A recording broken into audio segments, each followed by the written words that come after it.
Toastmasters. Morning. Life after selling your business. It has been a journey. It has been a journey of a lifetime. There's a lot of things we don't think about as we start a business or going into employment, but you don't think about 30 years down the road. You're just like, I'm going to do it today, I'm going to do what I can, and move forward. And especially when you are self-employed,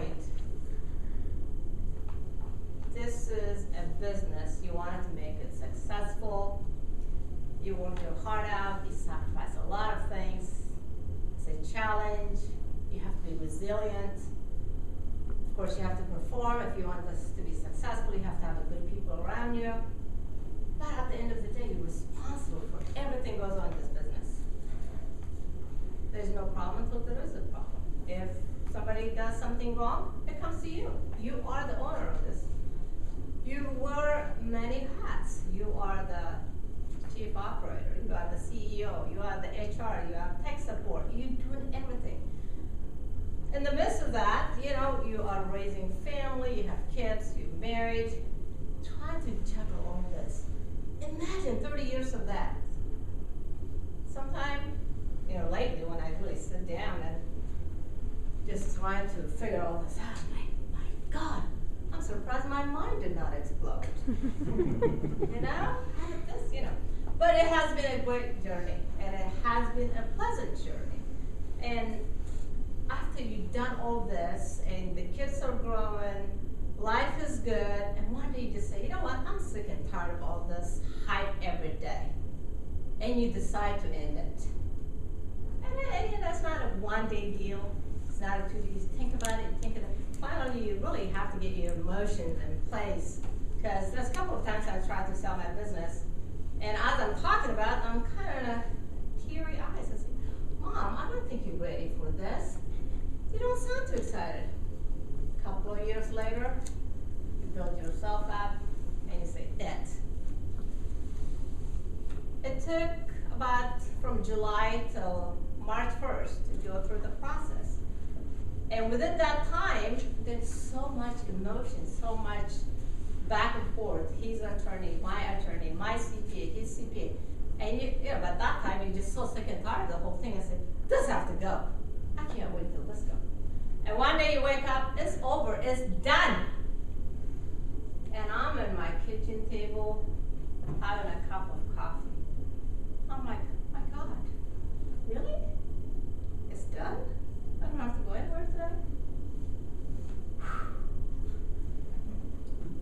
What a feeling. But here's the thing. I was just having a lunch with a friend of mine who also spent 30 years with AT&T employee. The difference between running a business versus being an employee. So how does it feel? I was just glad to get out of this. I was so done. So do you miss anything? Not really. I got my good friends. I keep in touch. With me, I brought every one of these clients. They're my friends. They're my folks. They trusted me. They come to me. I told them I'll take care of you. I'll be there for you. And all of a sudden I'm like, did I quit on those people? The emotion's completely different. Because, imagine 30-year-old selling promise. I'll be there for you when you need me. There was nothing else. You call me, I get it done. So the attachment is a little different. So you really have to kind of think through. Then I just say, you know what, nothing gets done in this country anyway. Nothing gets done in life. Everything is follow-up to the follow-up. I'm sure Obama is working on something George Washington messed up for way back sometimes. Not George Bush, George Washington. So he's probably working out from some dusty file somewhere. Maybe the institution, something was not filed properly. So I said, why do I worry about this? I get good notes from my clients. They're very gracious when they hear that after 30 years I retired. So I said, okay. And I move on. And it's a great place to be. And people now every other day, somebody calls me and says, what are you going to do? Well, I don't know. Do I need to know that right now? I just can't see you sitting sitting around. Well, who said I was sitting around? I'm doing things. And really the greatest thing in life is, as you're doing all these things, and except John Rourke, most of you are pretty young, and Mark. Most of you are pretty young. As you're doing what you're doing, raising your family, like the young guy with the 3 kids, we've all been there. Get involved with your community. Get involved with your community, because what really sustains you at the end is not how much money you have in your checkbook, which is that it's also a good thing, but how much are you involved? What are you doing to make a difference, to give back? But I feel like by being out there, I gain more from my community. It gives you a visibility that you're out there, somebody who really gives their time and talent.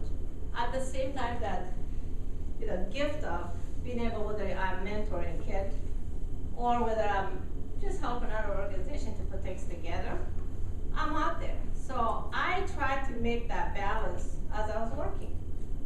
So as I was raising my kids, I was involved with the kids to school, as my synagogue.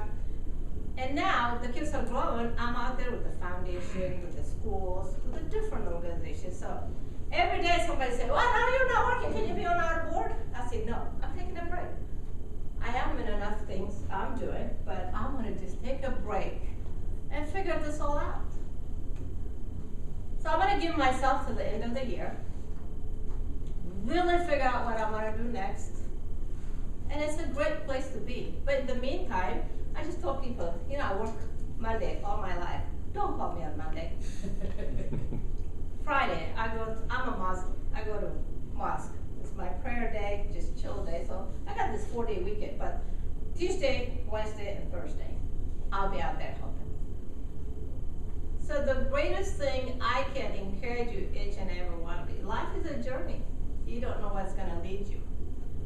And you can plan all day long, but it all depends how you look at things. It's not where you started, it's not where you've been, it's where you end up.